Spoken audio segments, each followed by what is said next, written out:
আমার আঙিনার কি অবস্থা সেটা দেখাই। আমি আঙিনার বাগানের গাছগুলো, ছাদ বাগানের গাছগুলো অনেক সময় নিয়ে এসে আমি এই যে আমার বাসার সামনে একটু রান্না করার জায়গা আছে, এখানে লোকজন বেশি হলে রান্না করি। সবসময় করা লাগে না রান্না, ওই জন্যে এখানে আমি কিন্তু সুন্দরভাবে রেখে দিয়ে দেখে মাশাল্লাহ সেই সুন্দর সুন্দর হয়েছে। আজকে একটু বৃষ্টি কম, এই যে সুন্দরভাবে কিন্তু আমি রেখে দিই। গাছ খালি লাগালেই না, অনেক কষ্ট করা লাগে, গাছের জন্য পিছনে শ্রম দেওয়া লাগে, অনেক ভালো মতো রাখা লাগে। এই যে তাদের দেখতে হয়।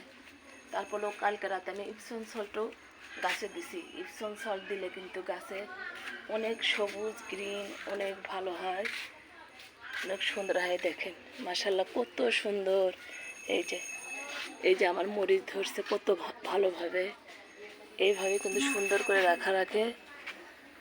ভালো থাকেন সবাই।